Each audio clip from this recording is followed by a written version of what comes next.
Reactive है आपका क्या है, जब मैग्नीशियम का फीता, ठीक है, जब मैग्नीशियम फीता को जलाया जाता है तो उत्पन्न आग लौ होती है, ठीक है। तो उत्पन्न आग लौ क्या होगी, चमकीला और उजला होगा, जो कि आपका सी नंबर करेक्ट हो जाएगा। चलिए आगे बढ़ेंगे और उसके बाद दूसरा प्रश्न आपका है, लाल तप्त लोहे पर जल वाष्प प्रवाहित करने पर निम्नांकित में कौन सा यौगिक बनाता है, ठीक है, निम्नांकित में कौन सा यौगिक बनाता है, ये हो जाएगा Fe3O4 हो जाएगा, सी नंबर आपका बिल्कुल करेक्ट हो जाएगा।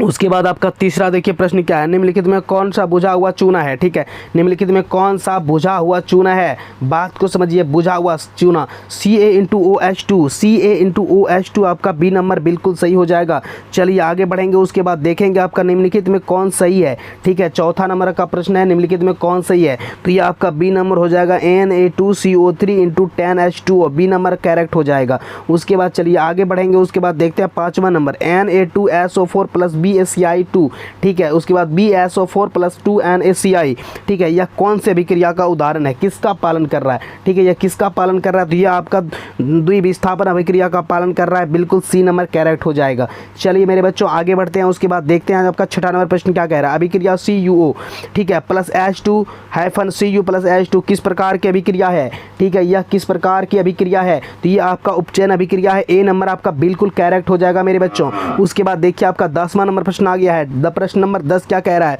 जब सोडियम हाइड्रोक्साइड जिंक से अभिक्रिया करता है तो कौन सा उत्पाद बनाता है, तो कौन सा उत्पाद बनाता है, ये आपका हो जाएगा ZNO2 + H2, यानी डी नंबर आपका बिल्कुल करेक्ट हो जाएगा मेरे बच्चों। उसके बाद देखिए आपका 11वां प्रश्न है, समीकरण CaCO3 उष्मक, ठीक है, -CaO + CaO2 CO2 किस प्रकार का समीकरण है, यह किसका उदाहरण है, यह किस समीकरण का पालन कर, किस अभिक्रिया का पालन कर रहा है, इसका समीकरण है किस अभिक्रिया का, यह वियोजन अभिक्रिया का पालन कर रहा है, ए नंबर आपका बिल्कुल करेक्ट हो जाएगा। चलिए उसके बाद आगे बढ़ते हैं, उसके बाद कह रहा है 12 नंबर, लाल तप्त आयरन पर जल वाष्प प्रवाहित करने पर कौन सा यौगिक प्राप्त होता है, ठीक है, कौन सा यौगिक प्राप्त होता है, कौन सा यौगिक प्राप्त होता है, ये आपका सी नंबर हो जाएगा बिल्कुल, Fe3O4 हो जाएगा। क्लियर है। चलिए आगे बढ़ेंगे, उसके बाद देखते हैं 13वां प्रश्न क्या कर रहा है, सिल्वर क्लोराइड का रंग क्या होगा, ठीक है, सिल्वर क्लोराइड का रंग क्या है, सिल्वर क्लोराइड के बारे में बात कर रहा है ना, सिल्वर क्लोराइड का रंग क्या है, तो सिल्वर क्लोराइड का रंग श्वेत है, ए नंबर आपका बिल्कुल सही हो जाएगा, श्वेत है। क्लियर है। चलिए उसके बाद है कि 7वां नंबर आपका प्रश्न क्या कह रहा है, फेरस सल्फेट क्रिस्टल का रंग होता है, फेरस सल्फेट क्रिस्टल का रंग होता है, तो ये रंग होता है आपका हरा होता है, कैसा होता है, हरा होता है, ठीक है, बी नंबर आपका बिल्कुल सही हो जाएगा, हरा होता है। चलिए उसके बाद 15 नंबर प्रश्न के बारे में बात करते हैं, नाइट्रोजन डाइऑक्साइड, ठीक है, NO2 का धुएं का रंग होता है, तो इसका धुएं का रंग कैसा होता है, या धुएं का रंग भूरा होता है, ए नंबर बिल्कुल सही हो जाएगा। चलिए आगे बढ़ेंगे, उसके बाद 16 नंबर प्रश्न आपका क्या करें, शोषण किस प्रकार की रासायनिक अभिक्रिया है, ठीक है, शोषण किस प्रकार की रासायनिक अभिक्रिया है, ये आपका उपचयन अभिक्रिया, ए नंबर आपका बिल्कुल सही हो जाएगा। चलिए आगे बढ़ेंगे, उसके बाद 17 नंबर प्रश्न के बारे में देखेंगे, साफ सब्जियों का विघटित होकर कंपोस्ट बनाना किस प्रकार की अभिक्रिया है, ठीक है, कंपोस्ट बनाना किस प्रकार की अभिक्रिया है, तो ये आपका हो जाएगा उष्माक्षेपी अभिक्रिया हो जाएगा, बी नंबर बिल्कुल सही हो जाएगा। चलिए आगे बढ़ते हैं, उसके बाद देखते हैं क्या कह रहा है, उपचयन वह प्रक्रिया है, ठीक है, उपचयन वह प्रक्रिया है जिसमें देखिए क्या होता है, ऑक्सीजन का योग होता है, हाइड्रोजन का भी योग होता है, उसके बाद इलेक्ट्रॉन का त्याग होता है, यानी सब होता है, तो डी नंबर आपका बिल्कुल सही हो जाएगा। चलिए उसके बाद मेरे बच्चों आगे बढ़ेंगे, उसके बाद देखिए 19 नंबर प्रश्न क्या कह रहा है, आलू चिप्स की थैली में कौन सी गैस भरी रहती है, ठीक है, आलू चिप्स के थैली में कौन सी गैस, तो हीलियम भरा रहता है, क्या भरा रहता है आपका, हीलियम भरा रहता है, सी नंबर आपका बिल्कुल करेक्ट हो जाएगा। चलिए आगे बढ़ेंगे, उसके बाद देखिए आपका प्रश्न नंबर क्या कह रहा है 20, ठीक है, AB + CD हाइफन है, AD + CD अभिक्रिया का नाम, इस अभिक्रिया का नाम पूछ रहा है ना आपको, इस अभिक्रिया का नाम क्या हो जाएगा, तो ये आपका उभय विस्थापन अभिक्रिया हो जाएगा, सी नंबर आपका बिल्कुल सही हो जाएगा। चलिए उसके बाद 21 नंबर प्रश्न के बारे में देखिए क्या कह रहा है, दूध से दही बनना कौन सा परिवर्तन है, ठीक है, दूध से दही बनना कौन सा परिवर्तन, ये आपका रासायनिक परिवर्तन है, कैसा परिवर्तन है, रासायनिक परिवर्तन है, ठीक है, हम जब इसको पढ़ाने लगेंगे वहाँ पे विस्तारित रूप से तो आपको रासायनिक और भौतिक परिवर्तन के बारे में विस्तारित रूप से बता देंगे। चलिए वहाँ पर क्या क्या है आपका, रासायनिक अभिक्रिया में भाग लेने वाले पदार्थ को क्या कहते हैं, रासायनिक अभिक्रिया में भाग लेने वाले पदार्थ को क्या कहा जाता है, जो रासायनिक अभिक्रिया में भाग लेता है वह आपका अभिकारक कहलाता है, ठीक है, वह क्या कहलाता है आपका ऑप्शन सी हो जाएगा, क्लियर आपका अभिकारक कहलाता है। चलिए आगे बढ़ते हैं, उसके बाद देखते हैं वे अभिक्रियाएं जिनके विघटित होने में ऊर्जा अवशोषित होती है क्या कहलाता है, ठीक है, वो आपका उष्मा शोषी कहलाता है, उष्मा शोषी अभिक्रिया कहलाता है। डी नंबर आपका करेक्ट हो जाएगा। चलिए आगे बढ़ते हैं, क्या कह रहा है, निम्नलिखित में कौन सा एक दहन अभिक्रिया है, ठीक है, निम्न में कौन सा एक दहन अभिक्रिया है। दहन अभिक्रिया के बारे में समझिए, दहन अभिक्रिया क्या है, पेट्रोल का जलना है, ठीक है, सी नंबर आपका हो जाएगा, पेट्रोल का जलना बिल्कुल सही हो जाएगा। चलिए उसके बाद है आपका 25 नंबर, साग सब्जियों को विघटित होकर कंपोस्ट बनाना किस प्रकार की अभिक्रिया है। कंपोस्ट बनाना किस प्रकार की अभिक्रिया है, ठीक है, ये हो जाएगा आपका ऊष्माक्षेपी अभिक्रिया, ठीक है, ये हो जाएगा आपका क्लियरली ऊष्माक्षेपी अभिक्रिया, जो कि आपका बी नंबर बिल्कुल सही हो जाएगा। चलिए आगे बढ़ते हैं, उसके बाद देखते हैं 26 नंबर प्रश्न क्या करना, इनमें कौन सा उत्पाद लेड नाइट्रेट को गर्म करने पर प्राप्त होता है, ठीक है, लेड नाइट्रेट को गर्म करने पर प्राप्त होता है आपका NO2 और O2 ऑक्सीजन हो जाएगा आपका। डी नंबर बिल्कुल करेक्ट और सही हो जाएगा। चलिए 27 नंबर आपका प्रश्न, निम्न में कौन सा सही है, ठीक है, निम्न में कौन सा सही है की बात है, निम्न में कौन सा सही है, तो देखिए ये आपका हो जाएगा ऑप्शन बी हो जाएगा Na2 into CO3 into 10H2O, यानी बी नंबर आपका क्लियर हो जाएगा। उसके बाद देखिए आपका 28 नंबर है, निम्नलिखित अभिक्रियाओं में अपघटन की अभिक्रिया कौन सी है। निम्नलिखित अभिक्रियाओं में अपघटन की अभिक्रिया कौन सी है, ये आपका सी नंबर हो जाएगा 2KClO3, उसके बाद 2KCl प्लस 3O2 हो जाएगा, जो कि सी नंबर आपका बिल्कुल क्लियर सही हो जाएगा। चलिए उसके बाद देखते हैं आपका 29 नंबर प्रश्न क्या कह रहा है, ठीक है, Fe2 into O3 plus 2Al, उसके बाद -Al2 एल्युमिनियम ऑक्साइड है, उसके बाद 2Fe दी गई अभिक्रिया किस प्रकार की है, ठीक है, यह किस प्रकार की अभिक्रिया है, ठीक है, यह किस प्रकार की अभिक्रिया है, यह आपका विस्थापन अभिक्रिया है, यह आपका डी नंबर बिल्कुल सही हो जाएगा, विस्थापन अभिक्रिया है। चलिए आगे बढ़ेंगे, उसके बाद देखेंगे नेक्स्ट प्रश्न, ठीक है, नेक्स्ट प्रश्न आपका क्या करें, लोह चूर्ण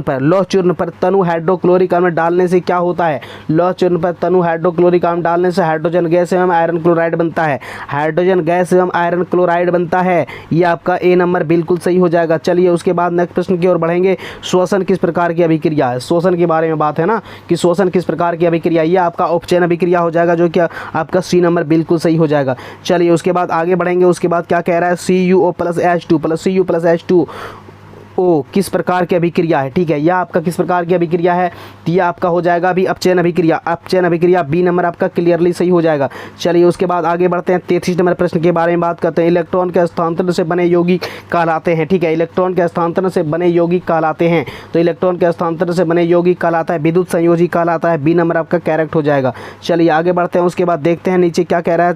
नीचे दी गई अभिक्रियाओं में कौन सा कथन सही है। देखिए कथन के बारे में, ऑप्शन के बारे में बात करना है, कॉपर, ये जो अभिक्रिया दिया है यह कौन सा कथन का पालन कर रहा है, यह आपका पालन कर रहा है कॉपर ऑक्सीकरण का, यानी ए नंबर आपका करेक्ट हो जाएगा। चलिए उसके बाद बात करते हैं 35 नंबर प्रश्न के बारे में, क्या करें, निम्नलिखित समीकरण H2+Ci 2+2HCI, ठीक है, यह है कैसी अभिक्रिया का उदाहरण है, ठीक है, ये आपका एक संयोजन अभिक्रिया का, बी नंबर हो जाएगा आपका संयोजन अभिक्रिया का बिल्कुल उदाहरण है। निम्नलिखित में कौन सा विद्युत विस्थापन अभिक्रिया है, ठीक है, निम्न कौन सा विद्युत विस्थापन, निम्न कौन सा द्विविस्थापन अभिक्रिया है, द्विविस्थापन अभिक्रिया है, ठीक है, ये आपका हो जाएगा सी नंबर बिल्कुल करेक्ट और सही होगा। AgNO3 plus NaCI plus NaCI AgCI plus